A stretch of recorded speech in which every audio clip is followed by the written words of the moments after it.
ओम शांति। आज 16 अक्टूबर 2022 की मुरली में बाबा ने अव्यक्त इशारे दिए हैं और ये मुरली 3 नवंबर 1992 की है। आज बाबा अपनी रॉयल फैमिली को देख रहे हैं, तो हमें देखना है क्या हमारे अंदर कितनी रॉयल्टी है। फिर रूहानी रॉयल्टी का अर्थ ही क्या है? संपूर्ण प्योरिटी की संपूर्ण पवित्रता। और इस पर बाबा अटेंशन खिंचवाते कि चेहरे से, चलन से ये अनुभव होगी रूहानी चमक, रूहानी रॉयल्टी, और ये कभी छिप नहीं सकती, जैसे कि सच्चा हीरा कभी छिप नहीं सकता। फिर बाबा ने कहा सारे कल्प में सबसे रॉयल आप आत्माएं ही हो। रूहानी रॉयल फैमिली सिर्फ आप ही गाए हुए हो। और हम कैसे हैं?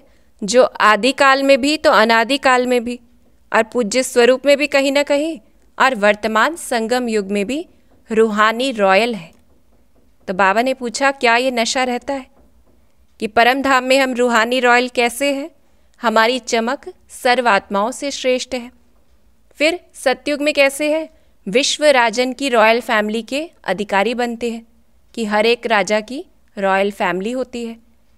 फिर भक्ति मार्ग में जड़ चित्रों की भी रॉयल्टी से पूजा होती है, विधि पूर्वक होती है, और किसी धर्म पिता की, धर्म आत्मा की, महान आत्मा की ऐसे पूजा नहीं होती है। और संगम पर रूहानी रॉयल्टी कैसे है? फरिश्ता स्वरूप बनते हैं और रूहानी बाप की रॉयल फैमिली बनते हैं। तो इस प्रकार से हमें नशा रखना है और याद रखना है रूहानी रॉयल्टी जो कभी छिप नहीं सकती, और रूहानी रॉयल्टी अर्थात पवित्रता। फिर बाबा ने बताया कि अब रूहानी रॉयल आत्माओं का श्रेष्ठ कर्म क्या है, तो हमें सारा दिन ये करना भी है और चेक भी करना है। तो सबसे पहले तो वृत्ति कैसी हो? शुभ भावना, शुभ कामना वाली। तब कहेंगे रॉयल्टी कि हर एक आत्मा से इसी प्रकार से व्यवहार में आना। और जब हमारी वृत्ति ऐसी होगी तो कैसे? और बाबा ने कहा भरपूर संपन्न होंगे। रूहानी रॉयल आत्माएं सदा तृप्त होंगी, और क्योंकि तृप्त है तो चाहे कोई भी परिस्थिति है, किसी भी आत्मा के संबंध संपर्क में आते हैं, लेकिन संतुष्ट होंगे कि चाहे कोई कितना भी असंतुष्ट करने की कोशिश भी करे, लेकिन बाबा ने कहा कि संपन्न तृप्त आत्मा असंतुष्ट करने वाले को भी संतुष्टता का सहयोग देगी, उसे भी संतुष्ट कर देगी। तो ऐसे हमें देखना है हमारी वृत्ति को। फिर बाबा ने कहा कि दूसरी चीज़ क्या होगी? रूहानी रॉयल आत्मा किसी भी आत्मा की छोटी छोटी बातों में जो रॉयल नहीं है उसमें अपनी बुद्धि व समय नहीं देगी। और जैसे कहा जाता है कि रूहानी रॉयल आत्माएं, जो बड़ी रॉयल आत्माएं होती हैं, वो छोटी बातों में, छोटी चीज़ों में बुद्धि अपना समय नहीं देती है। तो ऐसे ही हमें भी क्या करना है कि व्यर्थ की चीज़ें देखना सुनना नहीं है। फिर बाबा ने कहा किसी भी हल्की बात में, पहले तो हमारी छोटी बात में बुद्धि नहीं जाए, फिर किसी भी हल्की बात में आँख नहीं डूबती, कि रॉयल दृष्टि मतलब सदा फरिश्ता स्वरूप से औरों को भी फरिश्ता रूप देखना। तो ये हमें करना है। वृत्ति, हमारी बुद्धि, हमारी दृष्टि कि कैसी हो, खुद भी फरिश्ता, दूसरे को भी फरिश्ता देख रहे हैं। और बाबा ने कहा और क्या करना है? कृति अर्थात कर्म में सदा सुख देना और सुख लेना। सुख देना तो है ही, साथ में सुख लेना भी, कि कोई दुख देने की कोशिश भी करे, लेकिन हमें हर बात में, हर परिस्थिति से सुख लेना है। तो रूहानी रॉयल आत्माओं के मुख से कभी भी व्यर्थ व साधारण बोल नहीं निकलेंगे। हर बोल युक्ति युक्त होगा और व्यर्थ भाव से परे अव्यक्त भावना वाला होगा। तो ये भी चेकिंग भी करनी है और चेंज भी करना है। फिर इस समय की रॉयल्टी भविष्य की रॉयल फैमिली में आने के अधिकारी बनाती है। अब बाबा इसकी इम्पोर्टेंस बताते कि अभी की रॉयल्टी क्या करेगी जो भविष्य की रॉयल फैमिली में आने के अधिकारी बनाते हैं। तो क्या करना है? फॉलो ब्रह्मा बाबा, और ब्रह्मा बाप को फॉलो किया तो शिव बाबा को फॉलो हो जाएगा। और जब 99% बोल, कर्म और संकल्प रॉयल्टी के होंगे, तब कहेंगे कि भविष्य में भी रॉयल फैमिली में आएंगे। अगर बार बार युद्ध करनी पड़ती है, नेचुरल संस्कार नहीं बना है, तो उसे रॉयल्टी नहीं कहेंगे।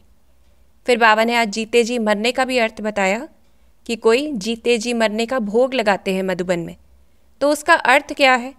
पुराने संस्कार और पुराने संसार की आकर्षण से सदा के लिए संकल्प और स्वप्न में भी मरना, यानी परिवर्तन होना, तब कहेंगे जीते जी मरना।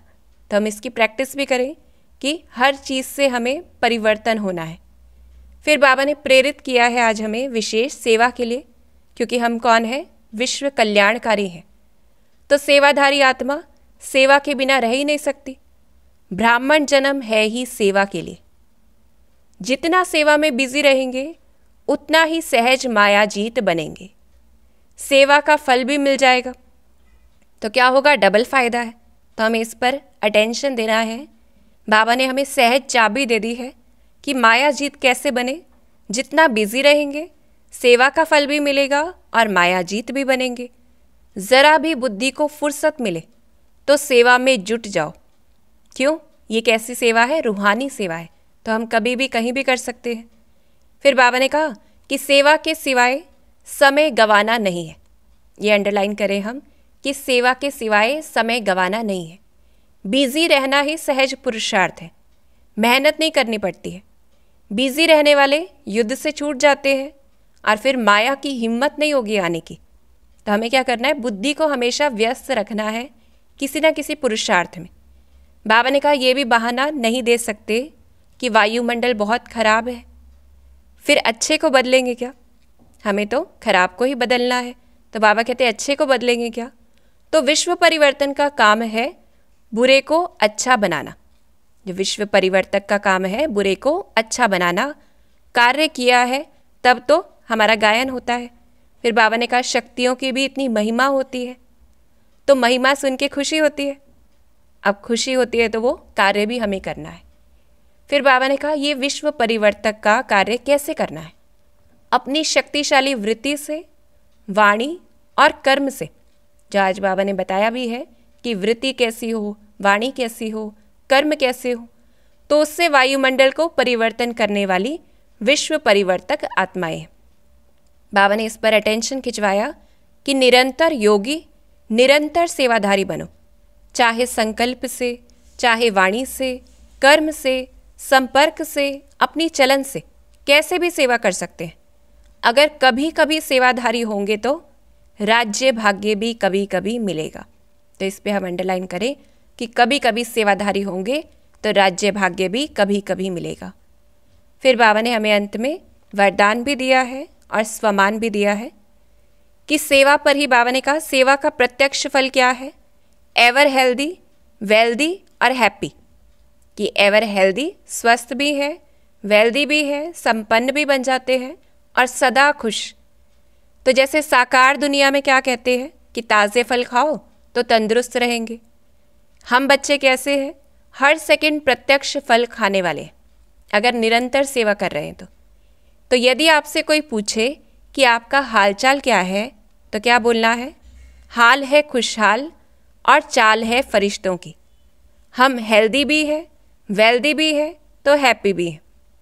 अब एक तो है दूसरा हमसे पूछेगा, एक है दूसरे को दिख ही जाए, और एक है हम खुद से बार बार पूछें कि क्या हाल चाल है और हम खुद को उत्तर बार बार यही दें, हाल है खुशहाल, चाल है फरिश्तों की।